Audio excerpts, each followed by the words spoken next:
Okay students, एक बार आप वो कंबाइंड अर्थमेटिक मीन वाली वीडियो देखो, ठीक है। उसके बाद ये वाली वीडियो को देखो।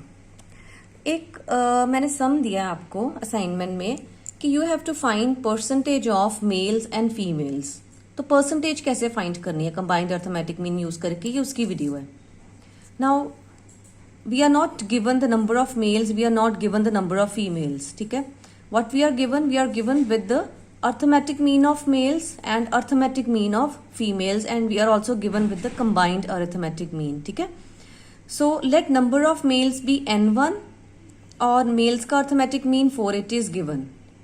Let number of females be n2 and arithmetic mean of female is given 360 and combined arithmetic mean is also given. So जो चीजें given है वो हमने लिख दी और हमने number of males और number of females को n1 n2 assume कर लिया, ठीक है। अब हमें पता है कंबाइंड अर्थमेटिक मीन का फॉर्मूला क्या होता है। Combined arithmetic mean of male and female is number of mails into arithmetic mean of male plus number of females into arithmetic mean of females over दोनों का सम। फाइन, इसमें जो values हमें given है हमने डाल दी। We are given with the combined arithmetic mean that is 444, ठीक है, ये हमने डाल दिया। एक्स बार ऑफ मेल्स कितनी है 480। सो n1 हमें नहीं गिवन तो n1 लिख दिया into 480 plus number of females नहीं गिवन n2 और अर्थमेटिक मीन गिवन है फीमेल्स का 360। तो जो चीजें हमें गिवन है हमने लिख दी, हमें n1 n2 की वैल्यूज नहीं गिवन, ठीक है। सो हमने उनको n1 n2 ही रहने दिया ऐसे, ठीक है। अब क्रॉस मल्टीप्लाई कर दिया, n1 प्लस n2 इधर चला गया तो 444 से मल्टीप्लाई हो गया। 444 n1 plus 444 n2 equals to 480 n1 360 n2, ठीक है। n1 वाली टर्म्स को एक साइड पे ले गए, n2 वाली टर्म्स को एक साइड पे ले गए।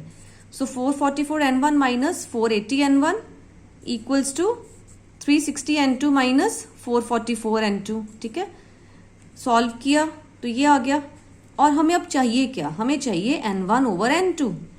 सो n1 बाय n2 कितना किया -84, n2 इधर चला गया ना और -36 इसके नीचे आ गया। सो -84 बाय -36, माइनस माइनस कट गए और ये 12 से ये कट गए 7/3। सो n1 इज टू n2 आ गया 7/3। एक सम में मैंने आपसे रेशियो पूछी हुई है कि नंबर ऑफ मेल्स और नंबर ऑफ फीमेल्स की क्या रेशियो है। तो रेशियो अगर आती है तो यहां तक आपका आंसर आ जाता है, ऐसे निकालना है, यानी आपने n1 ओवर n2 निकालना है। सो ये एक उस सम का आंसर है जो इस तरह करना है जब रेशियो पूछी है। लेकिन आपको इस सम में अगर परसेंटेज पूछी जाती है तो परसेंटेज कैसे निकालनी है, रेशियो तक तो आपने निकाल लिया, उसके बाद परसेंटेज कैसे निकालनी है अब ध्यान से सुनो। 7:3 का मतलब क्या है, n1:n2 का इसका मतलब क्या है। इसका मतलब है कि number of males is to number of females is 7:3। इसका मतलब अगर 10 लोग खड़े हैं तो उसमें से 7 मेल्स होंगे और 3 फीमेल्स होंगी, ये रेशियो है, ठीक है। अगर 10 लोग एक जगह पे खड़े हैं तो उनमें से 7 मेल्स होंगे और 3 फीमेल्स होंगी। तो अब परसेंटेज ऑफ मेल्स कैसे निकालेंगे, कितने मेल्स हैं, 10 में से कितने मेल्स हैं 7। सो 10 में से 10 कैसे आया टोटल 7 + 3। सो 10 में से 7 मेल्स हैं तो परसेंटेज कैसी हुई 7/10 इंटू 100 दैट इज 70%। और फीमेल्स कितनी है 10 में से 3, ठीक है। सो 3/10 सो 30%। तो इस तरह निकालना है। तो जब भी आपको रेशो पूछी गई है या परसेंटेज पूछी गई है तो ऐसे निकालनी है आपने, ठीक है। तो इस वीडियो को अच्छे से देखना, फिर अपने सम्स को सॉल्व करना।